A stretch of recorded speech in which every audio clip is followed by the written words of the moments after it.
everyone. I'm Emily Adams. And I'm Carol Bellamy. And we want to welcome you to another edition of Teacher Time for infant and toddler teachers.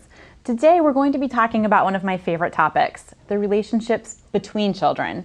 But first, we have just a little business. First of all, we want to remind you that this is one of 8 episodes this season.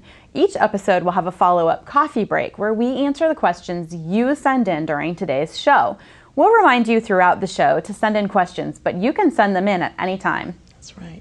And remember, when we use the term teacher, we're really referring to everyone who works with infants, toddlers, and their families in an educational environment. So we are including family child care providers, people who provide child care in centers who may not see themselves as teachers, but you are. And for everyone watching, we invite you to join us on My Peers, where we are creating a community for teachers to talk to each other and share their stories, successes, and questions. Make sure you check it out. So Carol, for the last 3 episodes, we've talked about responsive curriculum, responsive environments, and the critical importance of responsive interactions. Yes. But if you work with very young children, you probably already know that they begin to develop relationships with each other that are very important as well. Today, we get to talk about the early relationships that children form with each other and how important they can be. Let's take a minute to hear from our listeners. You should have a poll on your screen right now. Can you tell us what is the earliest you have seen infant-toddler friendships? Absolutely, Emily. We'll give you a few minutes to answer that. And to kick us off this afternoon, we have a really sweet video that will make you smile. The little boy is just over 2 and the little girl is a bit older. They share a wonderful friendship. Let's take a look. What do you want to do? Dana, yes, that's your friend Dana. Oh, I like the way Axel gave Dana a gentle touch. Nice friends. Oh, that is awesome. Okay. I love those two. They're just so sweet to each other, aren't adorable, they? yes. I love them. We'll come back to these friends in a really little bit. Can't help but to smile looking at that video. No, they're so sweet, and you know they're hugging each other gently, and they're sharing an activity. They're having a friendship. A wonderful friendship. Yeah. So our poll results. Okay, so about 30% of people thought 0 to 6 months. Another 30% thought relationships start around 6 to 12 months. Right. And then another 20% 12 to 18. And then, the rest after 18 months. So that's, really spread all the way across the board. So we're going to find out more about when early peer relationships begin in a little bit. But first, I had a chance to visit Carrie Germeroth in Denver last week, and together we talked about using books to promote friendships in early learning environments. Let's watch. We're here again with Carrie Germeroth in Denver, in her Denver office. Thanks for having me here to talk with you. And today we're really focusing on language and literacy and how we can use that as a way to support peer relationships with very young children, with infants and toddlers. So Carrie, I know we've talked a lot before about using books with young children, but this is really a place where we can use books with infants and toddlers to talk a lot about friendship. Yes, so books provide great opportunities to build children's vocabularies and introduce them to new concepts and build their background knowledge. And so friendship is another good example of that. And so I've brought along a few books. There's a lot of them that are great for this topic, but we couldn't bring them all. So Sharing Time is great for toddlers and lets you introduce some nice strategies and language that children can use when they're having some hard times sharing, which toddlers do. That's not easy. No, it is not. It just so it's a nice opportunity for you to talk about that with children. How dinosaurs play with their friends. So big dinosaurs have to figure out how does he play with his friends and share those toys, and how does he not take over the playground, and give his friends turns on the tricycle or on the bike.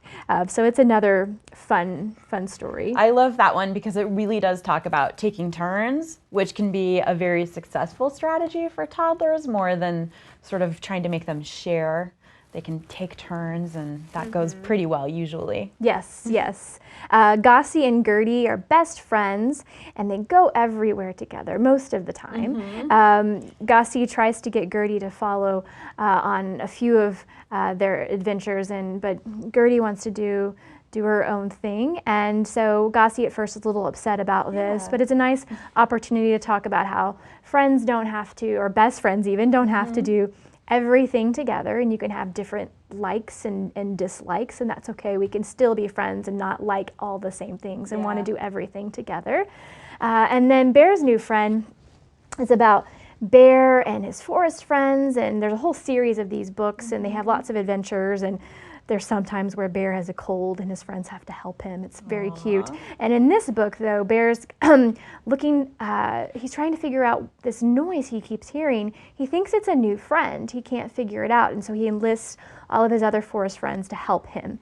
And so when reading this perhaps to an infant, and this is great for all ages really, there's lots of good friendship topics to explore in here, but you might just point out as new characters get introduced, Bear, and then he's got a friend Mouse, and then eventually we are introduced to Bear's friend Hare, and so you might say Bear and Hare are friends. So that means they like to play together and they enjoy doing things together and spending time together, just like friends in our classroom like to do. So Aaron and Elise, they're friends. They like to play together and they have fun together. You might also talk about how friends help each other out. So Mouse is little and his friend Bear is big, and Mouse needs help a lot to see things, right? So he needs to see up into the trees, investigating to see if the friend is up there, this noise that they're hearing. And so Bear lifts him up to help him see, or he catches a ride on Bear as they move through the forest trying to figure out what's making this noise.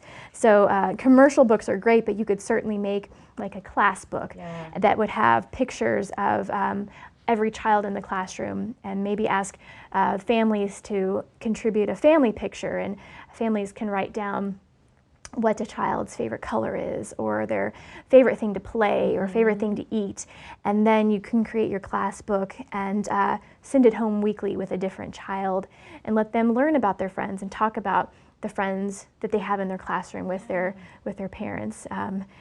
You often get a child comes home and you ask who their friends are, who they're playing with, and they don't remember.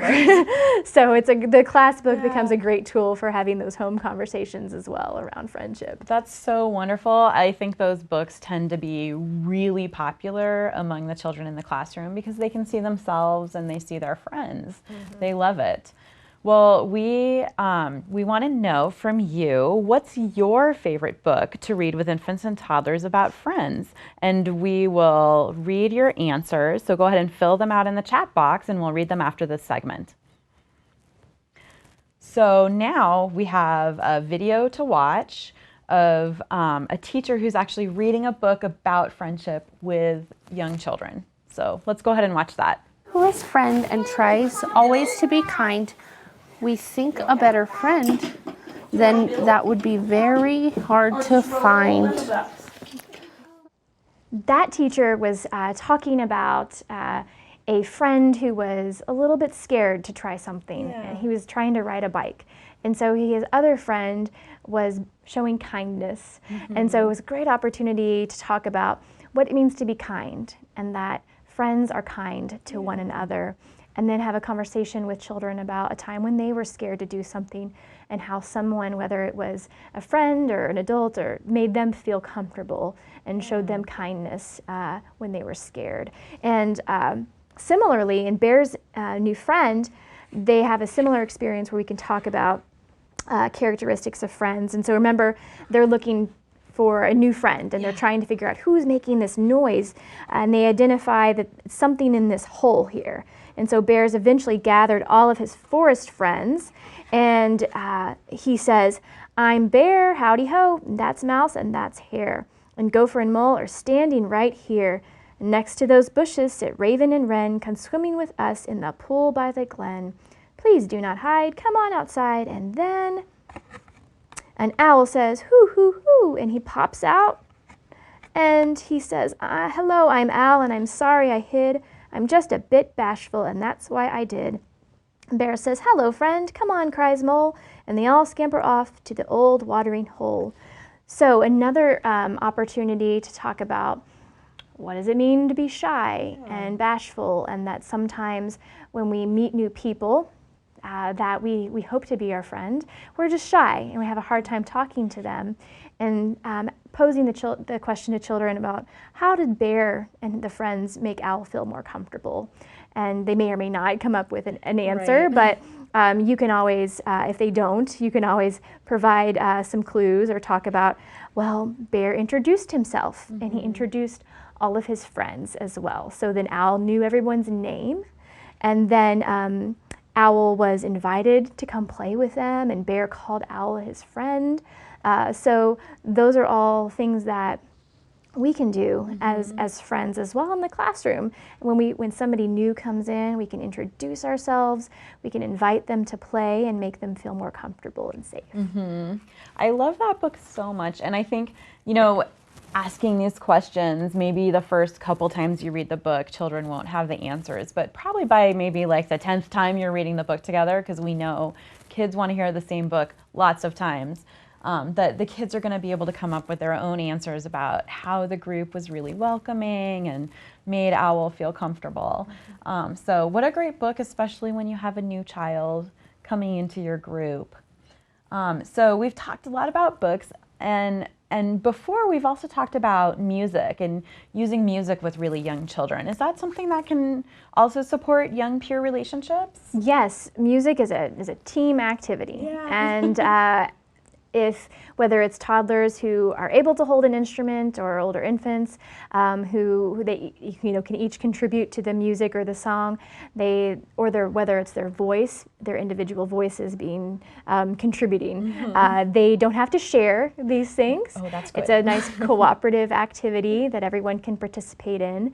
And so yes, music is a great activity, and it really provides some of those initial first opportunities for those kind of foundational friendships that toddlers have, so at very, very young ages. And so we have another video of a teacher using music to support friendship, and so in particular singing songs that have children's names in them, so that other children can learn the names of their friends and feel included and create a culture of friendship in the classroom. So let's watch this video. Jadian! Jadian came to school today, do-da, Jadian came to school today, do-da, You want to see stuff, Jarrell? How about Jarrell? Yes, let's go. Jarrell came to school today, do-da, Jarrell came to school today, do-da. That is such a sweet video. The kids are so engaged and the teachers are really energetic and excited. I like that they're really using the children's names, which is helpful to include all the children, and even the kids who are kind of not in the group but walking around also can participate, because I think it's really a lot to ask for toddlers to all sit still in a circle for a song for any amount of time. We know they may not all want to do the same thing at the same time. So wonderful. We've talked about books and we've talked about music. Can you share with us maybe just a few more strategies for supporting friendships with infants and toddlers? Yeah, so naturally play is another great strategy, and one where language is certainly used.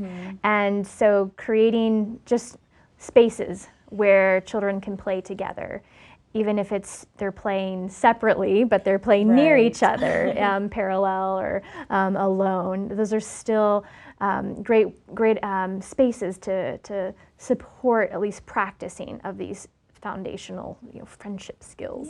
And so within those spaces, having cooperative play materials, so like balls. It's much more fun to play with a ball if you have someone to play with, so to roll it back and forth.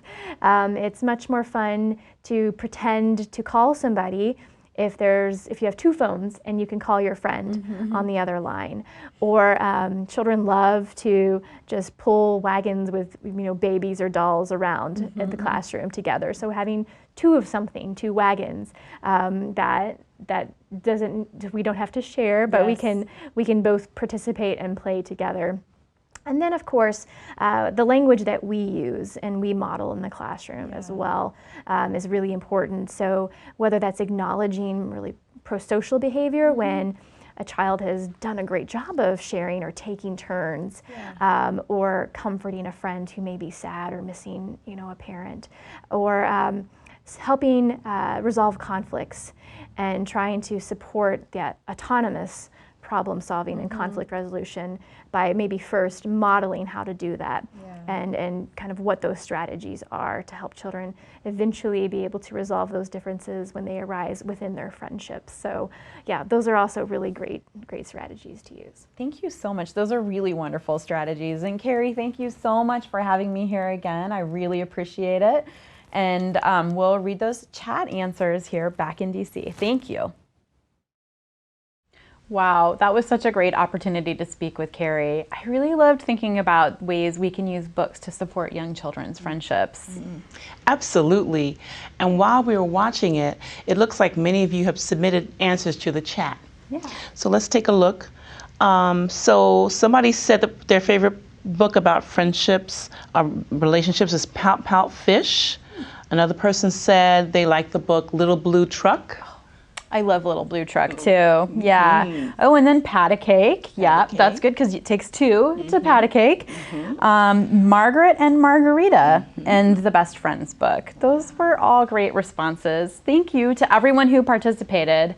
And remember, if you'd like to continue the conversation, we'll be on My Peers to talk more about this in the coming weeks. Now, I'd like to welcome Donna Whitmer, author and expert in peer relationships. Welcome, Donna. Oh, thank you. So tell me, when do we know that peer relationships really start with young children? They start very, very early. I think teachers see it all the time in their rooms, of course. It's not your imagination when you see babies really staring at each other. They really have an interest. They like to be near other babies often. 6-month-olds will look at pictures of 6-month-olds more than other ages. 9-month-olds will look at pictures of 9-month-olds more than other ages. It's as if they're really tuned in to each other, have a great interest in each other. So it happens early. It sure does, I guess. Yeah. And then older infants? Oh, they will look concerned, and they'll sometimes try to comfort another child that's distressed. You often see them pat a back like someone's patted their back. So they try to comfort other children. So then as they get a little older, what happens? Well, by the end of the first year and into the second year, peer relations really blossom. I know many of you have seen that. Someone told me a story about two children, an 8-month-old and 11-month-old, who were making faces at each other and just had belly laughs because they were just having so much fun with each other. And that's at the end of the first year. That's beautiful. And friendships we know develop early. I'm interested that some of you have seen it even by 6 months, but definitely by 1 year we begin to see friendships. Children will want to be near another child. They'll greet the other child when the child comes in. They'll grieve if that child is missing. They like to play with that other child, and their play is more complex. If they're in tune with each other. They take turns more easily and just really enjoy being with each other. That's so interesting, this idea that play with a friend is more complex than play with another child, and really speaks to the importance of keeping peer groups together, right? Because we know that the more complex play is, the more learning is happening. So that seems like really important. Right, we want a group of children to move to another room, not just one child at a time. That makes so much sense. Yes, and if that happens, friendships are more likely to develop. And more complex play. Exactly. Wonderful. Right. Wonderful. Yeah. So tell me about toddlers and their friends. Well, during the 12 to 24 month period, you'll see so much, really. It's becoming more interesting and more complex, I guess, is what you would say. It's so much more than parallel play. Mildred Parton in the 30s talked about parallel play, and we do see that, where children will play by each other and not even seem to be aware of the other child. In fact, they might even crawl over a child as if that child's not even there. Yeah. But if we really look closely, we'll see such intricacy in their play. They imitate each other, and imitation is a form of communication with each other. If they want to learn a new skill, they'll imitate a more skilled peer or an adult. Sure.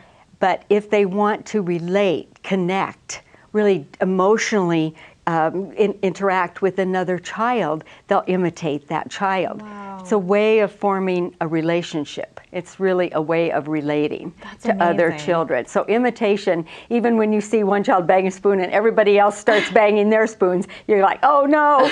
But you can think about it as they're all communicating with each other and learning how to relate to each other. Wonderful. And then there's the idea of the kinesthetic conversation. Okay. Kinesthetic means you move with your body, and so much of their interactions as toddlers are with movement. Sure. Silence, movement, following each other, run and chase, taking turns. Oh, I'm the leader now, you're the follower, I'm follower. It's just back and forth.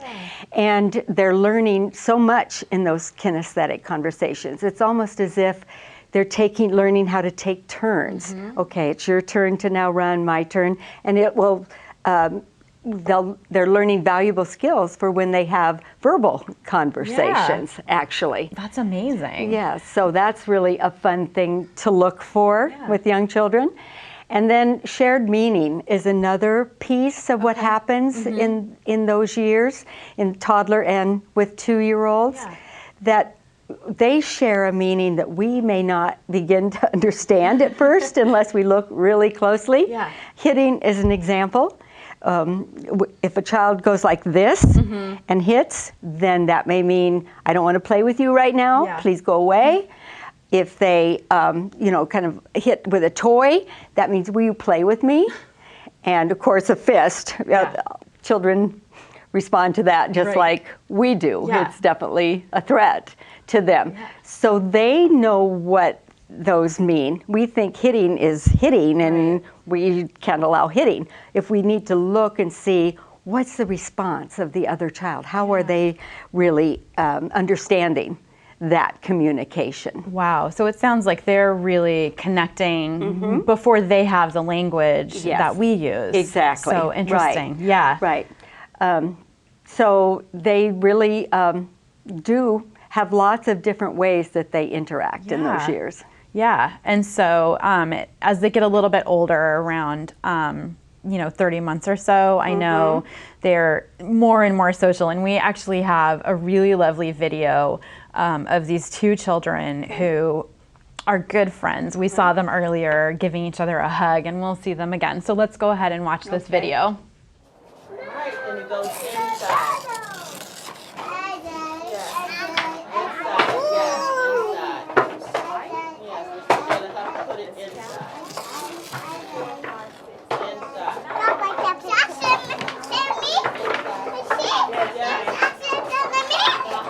Axel did it?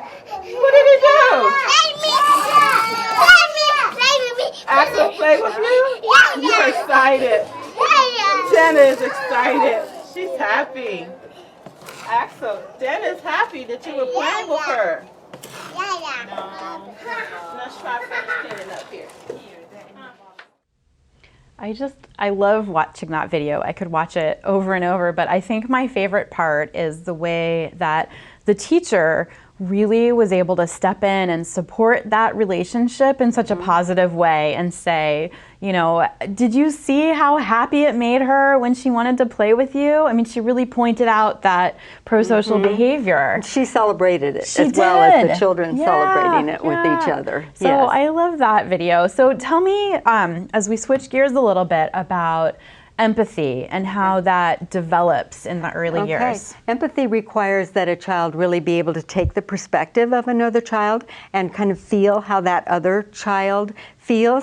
And that takes a while to develop. It's hard. Some of us as adults have a hard time with it, so they're developing it during those first few years. Some people call it baby empathy because we really do see that kind of pro-social behavior with young children, the kind, caring, loving, affectionate kind of behavior with each other. They help each other. They might even defend another child, or they'll go get a teacher to help if a child is distressed.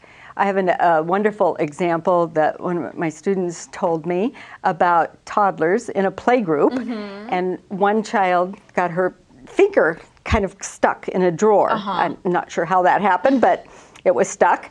And another child came along, and rather than pulling the drawer open, stuck his thumb in her mouth to comfort her. So I often say we would not do that, right? So the toddler was really trying to find a way to help the other Yeah. child.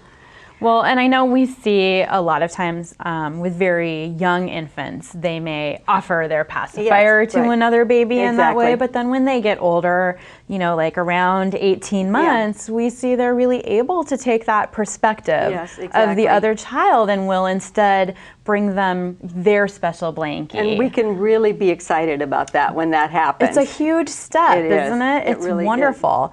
So aside from our excitement, what else can we do, can teachers and other adults do to support these early relationships? I think the first thing is to know each child very well, to understand their temperament, what they can tolerate with other peers. Maybe they don't like to be crowded or have other kids touch them too much. Some children are exuberant. They just love to be with the other children, and they'll hug them and grab them. So once we know the temperament and we know sort of what some of the family wants for their children, we can tune into that and help them with their peer relations. The second thing that's so important is to look at the adult-child relationship. We want to look at peers, but first we need to look at ourselves and what's happening with children. What are they learning about relationships? Are they learning that they're kind, loving, caring? Do they learn kind of a give and take in conversation, kind of reciprocal interactions? All of these carry over to peer interactions. The other really important piece is that children need to feel safe, very safe and very secure before they'll move out with peers. Or they need to feel like that they can come running back. They often come scampering back to the teacher. And just to touch base and have some what's called emotional refueling. It's a Margaret Mahler term where I need some fuel from you to help me, give me energy so I can go back and venture out into the world one more time. So thinking about that adult-child relationship, what are those like for children? And that's really the foundation, the basis for peer interactions. And then modeling for children. I think we talked about that a little bit. Just being kind, sharing, being gentle with children. I often say, take your own temperature as a teacher. Are you warm with young children? And children can sense that warmth and again feel safe and secure with teachers. That's right. And then adults can teach. They teach all the time. Absolutely. Like, Rakaya, look, Howard has a runny nose. Can you help get a tissue for him? You're helping teach them how to help another child. I have a friend who says babies are always learning, Yes. so every environment is a learning environment. Exactly. So everything you're doing really is teaching. So It to be is. really mindful of that, Exactly. so important. And looking for those opportunities. Like, Letty looks so sad.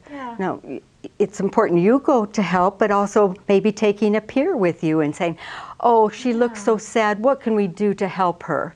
And see what ideas the child has, and that's helping the child learn how to comfort another child. Oh, that's so important. It is really good to think about teaching that, you know? So, so we know that infants and toddlers are really learning still learning how to be in relationships.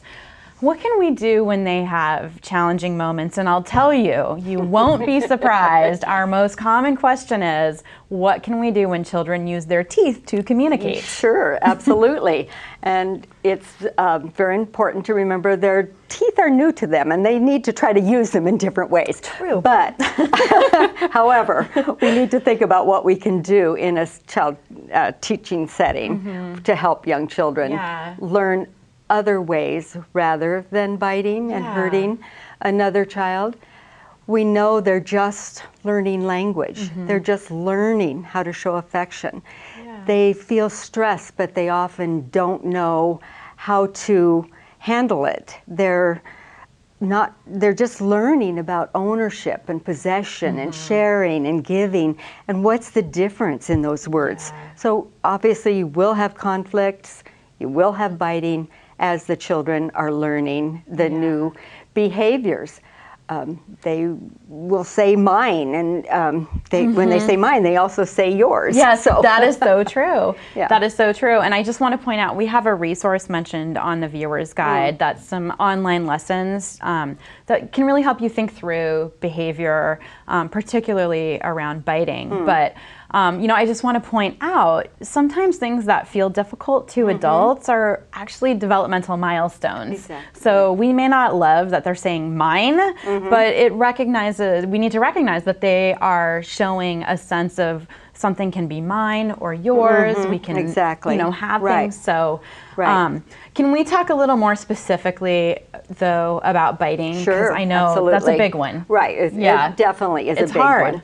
one. In one conference, I asked the teachers how many had been bitten. Almost all of them had been bitten by a child at one point. So they're learning about the difference between self and others. We need to think about the reasons why children might bite. And then we're on our way to thinking about solutions for that child. If we observe and the child always bites before lunch, we can begin to understand that that child might be tired, they might be hungry, they're not sure how to handle the tiredness and the stress. I'm also crabby when I'm tired and hungry, so I understand. You don't bite though, I don't right? bite though. Okay, no. You know, if it's because they don't have the language, then we can help them learn the language. Some children, as I said before, are so exuberant. Yes. They just will start hugging and then they just end up biting. I have met another happy child. biters. Yes, happy biters, affectionate biters. Yes. Exactly. Frustration, you know, I want it now. And just learning how to regulate their behavior and control it. And then stress, we need to really look at how stressed a child might be in their environment at home and in the program. And again, that goes back to temperament sometimes. Sometimes some children can tolerate more noise than others. And so once we think about that reason, we can begin to think about some solutions for that child. If it's language, again, you start to help the child learn new words. Then if it's stress, we just have to really work on the whole environment and calmness and helping the child know how to handle that stress. So I have to say this brings us to a theme that we've really had throughout all of these episodes, which is the critical importance of really observing young children and sort of stepping back and thinking what's going on for them and what can I do as the adult that's going to be the most helpful sort of learning experience for them. And it sounds like biting, similar to all of the other ways, you know, that we look at things, it's really, you know, it's really about figuring out what's going on right now for this child and what makes sense. And thinking about it as communicating. What is the child communicating when they do that? Are they communicating their frustration? Are they communicating anger? Are they just trying to communicate and they, really Yeah. don't know how? Yeah, exactly. Well, thank you so much for spending some time on that. I think that was probably really helpful for people. And now I have a fun question for you. Tell me a little bit about your favorite aspect of very young children's friendships. Well, as you might guess, there's several. I could probably talk about it all day. Yeah. I think the concept of seeing with new eyes. I think Dr. Alice Honig talks about that. And it's like, wow, we're changing our viewpoint. Once we begin to see some pro-social behaviors, we begin to really notice them and comment on them, take pictures of them, document it, show parents, really emphasize it in the room. You will always have conflicts. If we can see the other part with new eyes, it helps change our feelings about young children, and we can make it happen with the environment and with our interactions. And then that whole idea of shared meaning, that they might have some meanings between them that we can begin to understand by observing. So often, even with conflicts, sitting back, what does it mean to each other? How are they handling it? Then the whole idea of kinesthetic conversations and how important that is for toddlers and 2-year-olds. So much of their interaction and relating to each other is about imitating and moving around in different ways. So that's very important. And then I love the concept of toddler glee. Me too. A researcher writes about toddler glee, and it's a time when children are just enjoying each other so much that they're laughing, they're having fun with each other. There's an example of 2 little girls twirling around a pole and just twirling so fast and just laughing and enjoying each other. And the teacher later found out they were spitting on each other, and that's what was making them laugh. But there was definitely a toddler glee there, and we really want to support that with young children. A great story. Thank you so much, Donna. I really appreciate your coming out here and sharing some of your expertise with us about this topic. I it's love been it. fun. Thank you so much. And remember, if you have any questions for Donna, you can submit those at any time during the show, and we'll answer them in our upcoming coffee break. Next, we'll hear from an infant toddler teacher about how she encourages friendships between young children in her classroom. Encouraging them to greet their friends every day. I always encourage them to say good morning when their friends are coming in, say hello. We encourage them to give hugs a lot, when they're leaving at the end of the day.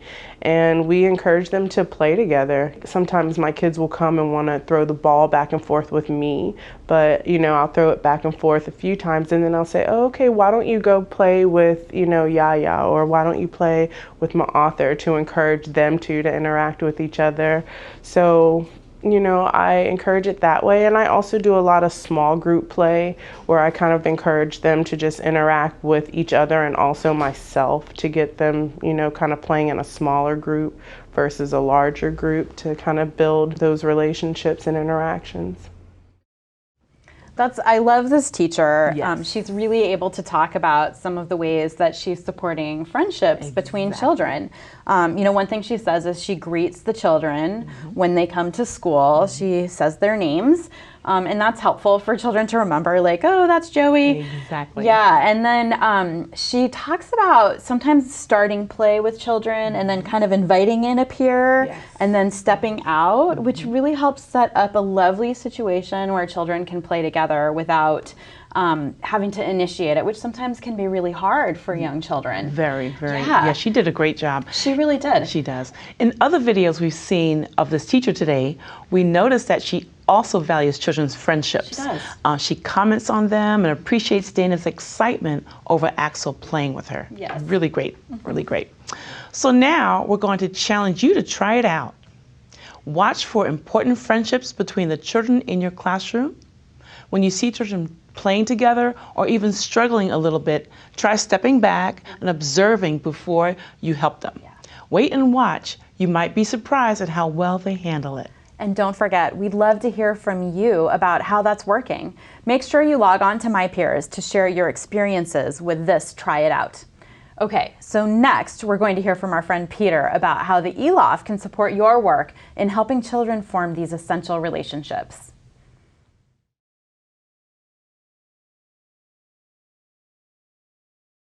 I'm Peter Pizzolongo, Director of Training and Technical Assistance Services at the National Center on Early Childhood Development, Teaching, and Learning. This portion of Teacher Time will focus on ELOF, the Head Start Early Learning Outcomes Framework, ages birth to 5. ELOF is a framework that represents the continuum of learning for infants, toddlers, and preschoolers, what children should know and be able to do during their formative years, from birth through age 5. ELOF outlines and describes the skills, behaviors, and concepts that early Head Start and Head Start programs must foster in all children, including children who are dual language learners and children with disabilities. ELOF is organized in a way that can help education staff and families understand child development and guide the ways in which we help children learn. You can learn more about ELOF by going to the ELOF pages on the ECLKC website, the Office of Head Start's Early Childhood Learning and Knowledge Center. For today's topic, Can We Be Friends? Supporting Early Peer Relationships, our ELOF segment focus is on the domain Social and Emotional Development. This domain includes goals for relationships with adults, relationships with other children, emotional functioning, and infants and toddlers having a sense of identity and belonging. I'm going to focus on the subdomain Relationships with Other Children. This subdomain has 2 goals. The first goal is, child shows interest in, interacts with, and develops personal relationships with other children. The developmental progression leading toward this goal begins with young infants looking attentively at other children, touching their faces, recognizing other familiar children and smiling at them, and making sounds directed to them. Before most children are 18 months old, they are participating in simple back and forth interactions with other children, knowing some of their new friends' names. As toddlers, children typically seek out other children for social interaction, develop friendships, and engage in more elaborate play with friends. By the time children are 3 years old, they're greeting their friends by name and showing preferences for playing with some children more than others. The second goal is child imitates and engages in play with other children. We typically see many instances of this in Head Start and child care centers and family child care homes. The developmental progression begins with young infants watching attentively what another baby is doing. This progresses to infants making similar sounds as another infant and playing next to other children with similar toys, what we know as parallel play. Most toddlers can join in playing with other children, sometimes even taking turns or doing joint activities with a common goal, such as building block structures or engaging in simple dramatic play scenarios. By 36 months, children typically can engage in extended play with other children, even simple cooperative play with their peers. As an infant or toddler teacher, you might be wondering, what happens next? When children have had experiences being with and playing with others, most 3-year-olds will engage in and maintain interactions with other children without support from an adult. They will demonstrate pro-social behaviors with other children, helping, taking turns, and sometimes even sharing with other children. Preschoolers often have well-established friendships with others, and at times conflicts happen, and preschoolers can use their problem-solving skills to resolve these conflicts with other children. How do adults promote social-emotional development in young children, beginning with the experiences provided for infants and toddlers? We've heard some suggestions from our guest experts on this episode, Donna Whitmer and Carrie Germeroth, and during the Teacher Voices segment. Adults in infants and toddlers' worlds model what good relationships between people look like. We provide opportunities for infants to explore each other safely and gently. We acknowledge young children's pro-social behaviors. I see that Joey is helping Sonia get the blocks to stack really high. Wow. As teachers of young children, you make decisions about the experiences you provide for them and how you will interact with each child based on appropriate expectations of what children should know and do at various stages of their development. Information you can access through the ELOF and your program's curriculum. And you know each child in your care, her individual strengths and interests, and the social and cultural context in which she lives. You use that information to plan the experiences you set up, the teaching practices you use, acknowledging, encouraging, giving specific feedback, asking questions, giving information, to help the children in your care build good relationships with each other. It all begins with an understanding of appropriate goals for children's learning and the developmental progressions that lead to these goals. The ELOF is a tool for education staff to use to help with that understanding. I hope that this segment has helped you to better understand the Early Learning Outcomes Framework, and you recognize how the ELOF can help you to be a better teacher.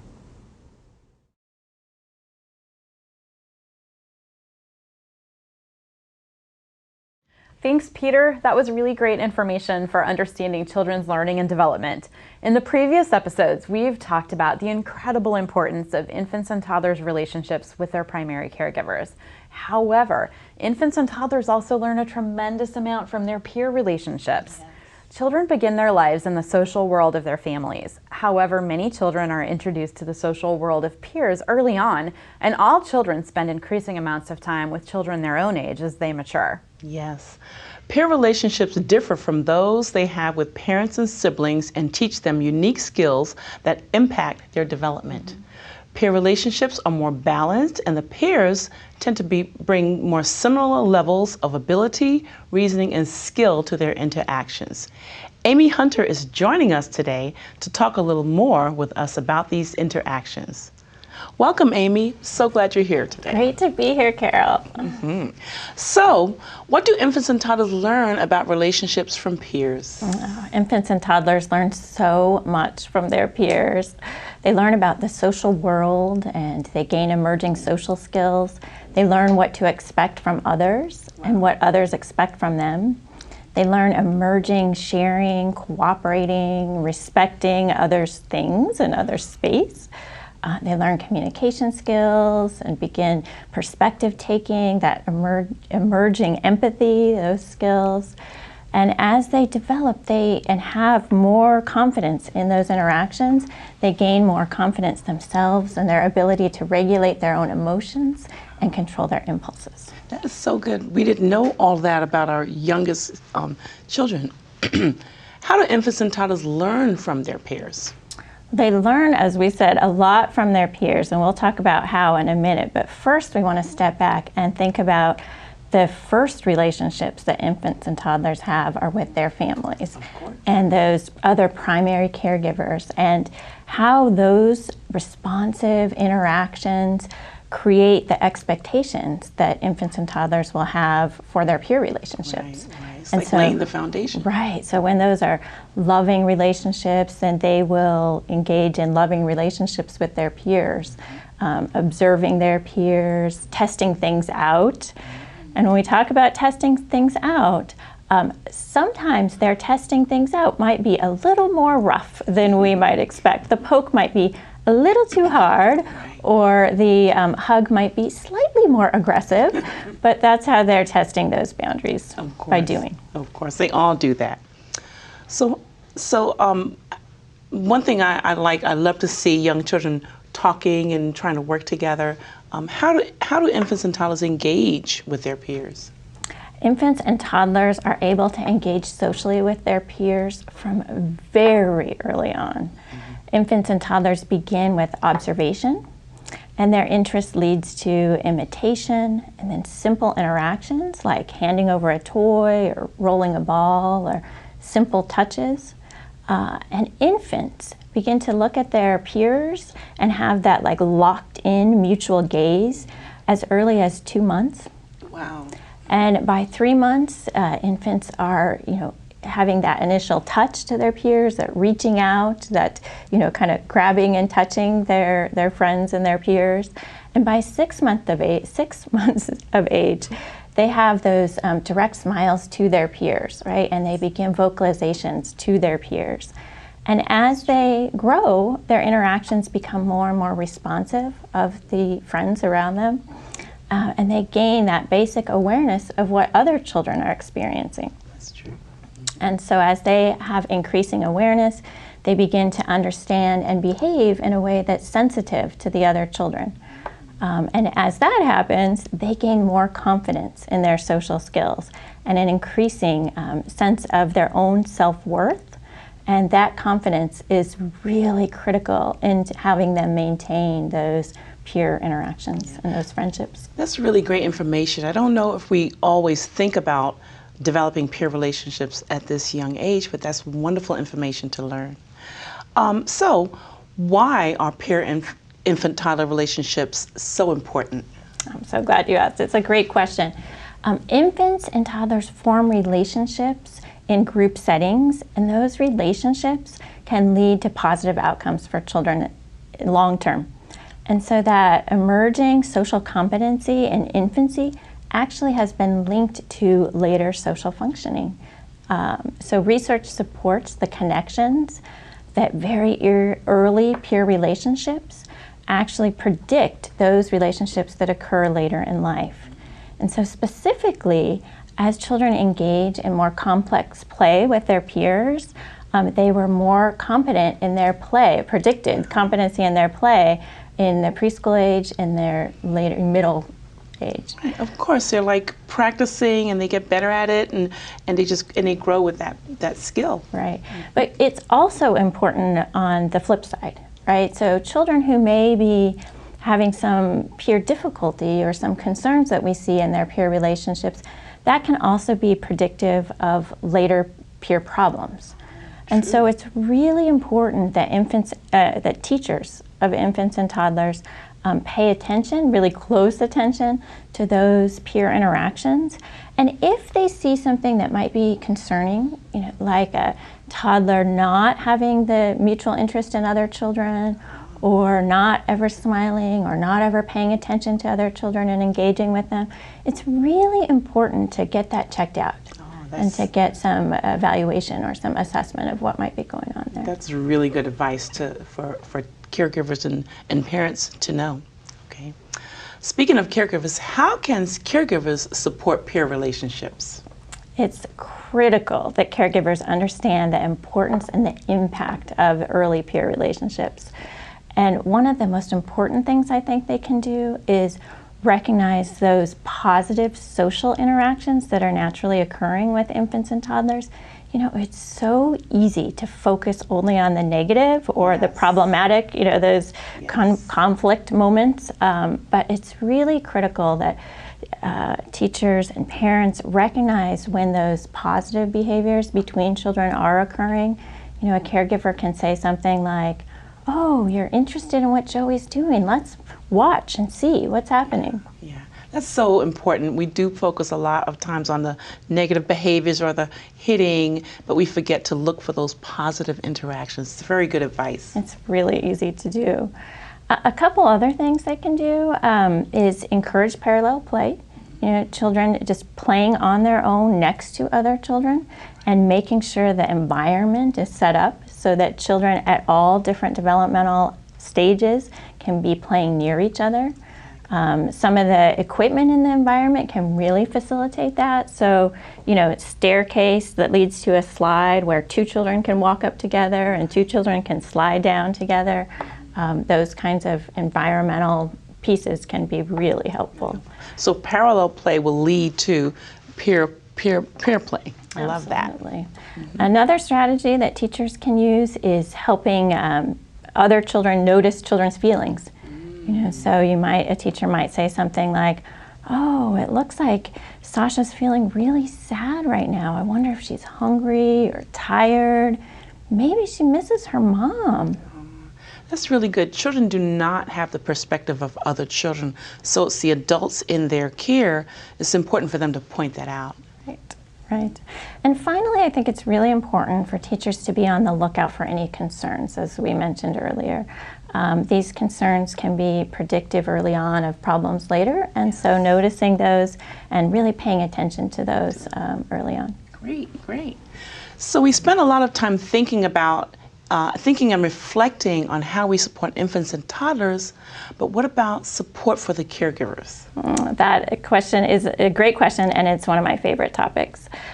We know that caring for infants and toddlers is tough, demanding work, both mentally and physically. We actually have data to show that caring for young children can take a toll on our mental and physical health. And so we really do need to be intentional about how we support caregivers and how we support one another doing this work. That's great advice, that really is. Where can caregivers go to get support? Great question. Well, every early Head Start program has a mental health consultant. That's true. And so that a mental health consultant can be one of many sources of support that teachers can go to and talk to about how they're doing and how they're feeling. Hopefully also teachers have a supportive supervisor with sort of an open door policy that caregivers, teachers can go and talk to that supervisor again about how they're feeling, how they're doing, if they have questions. Another piece of support that I think we sometimes forget about is the critical peer support, right? It's our theme of the day. Yes. So as a teacher, do you have a trusted colleague, whether it's your co-teacher or whether it's another teacher down the hall, or if you're a family child care provider, do you have a network of other family child care providers? Peers who are doing the same work you are, who understand the experience that you're having, who you can trust to talk to about, all of the challenges that you might be having.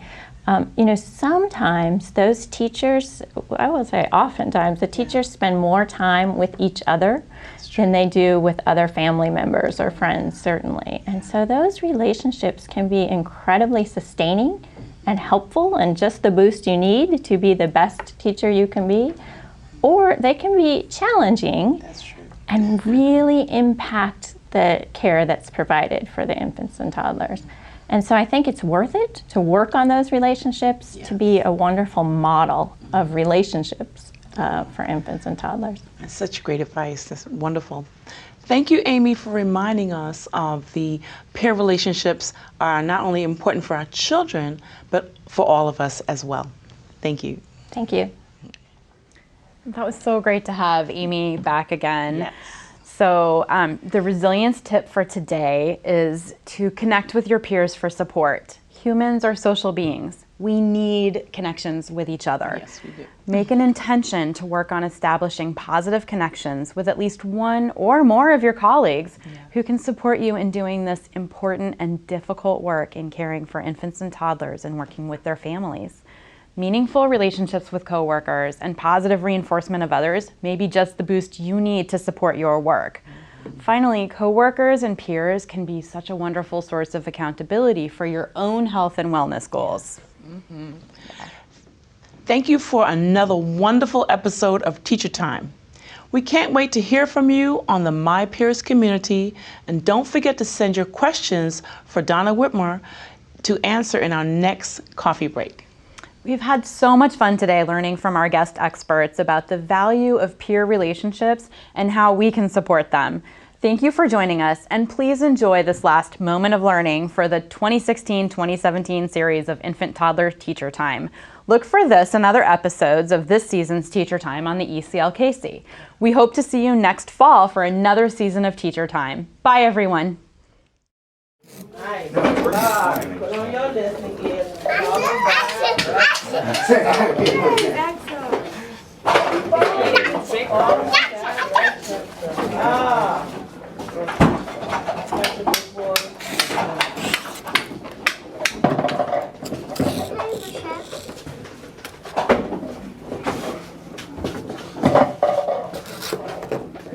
Where's everybody?